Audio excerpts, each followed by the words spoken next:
Hello everyone. Today we'll do a quick review of this USB powered juicer which was gifted to our women colleagues on the occasion of Women's Day this year. Nothing much to unbox. What we get is the juicer base,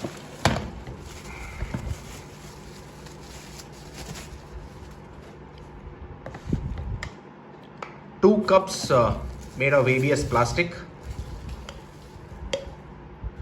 a cover, a USB to micro USB cable, and a simple instruction booklet with some troubleshooting tips.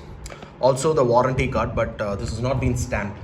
The build quality is quite good and it has a very simple design. Just this rose gold part trim on the top.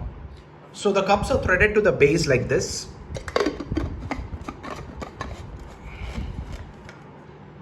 And so is the cover.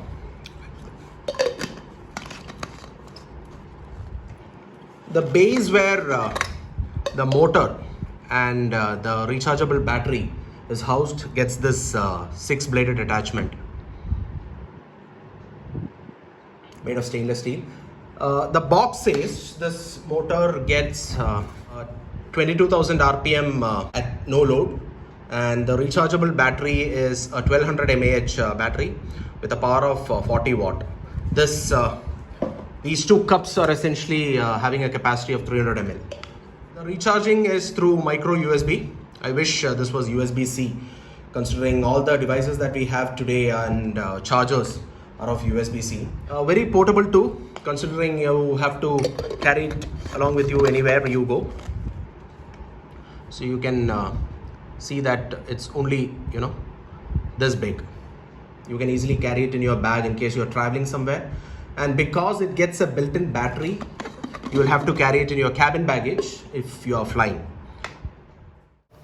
While charging the unit, you get a red indication like this, and as a safety measure, the unit won't work when it is being charged.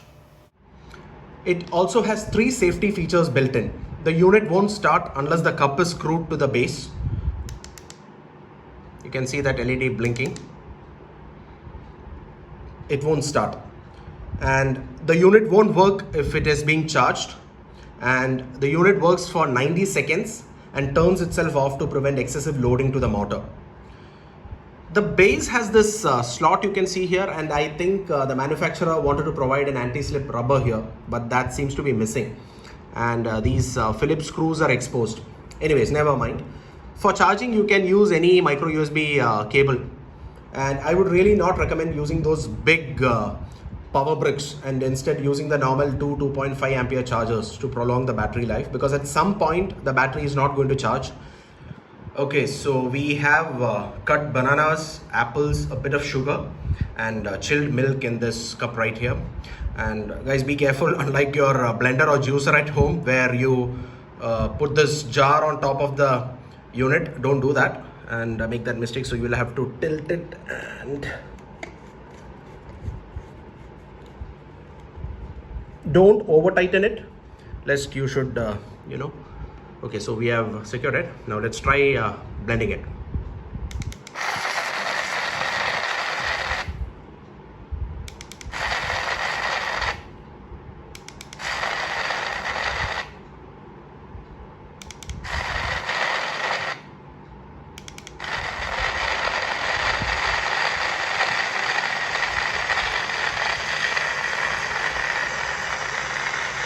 So you saw that the unit was stopping intermittently. That was because it was sensing overload, and now it's working, and it should work for 90 seconds at a stretch.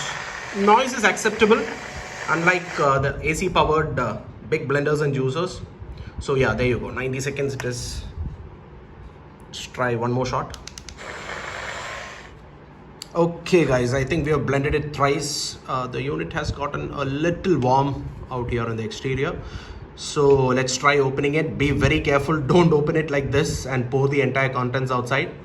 Tilt it out like this.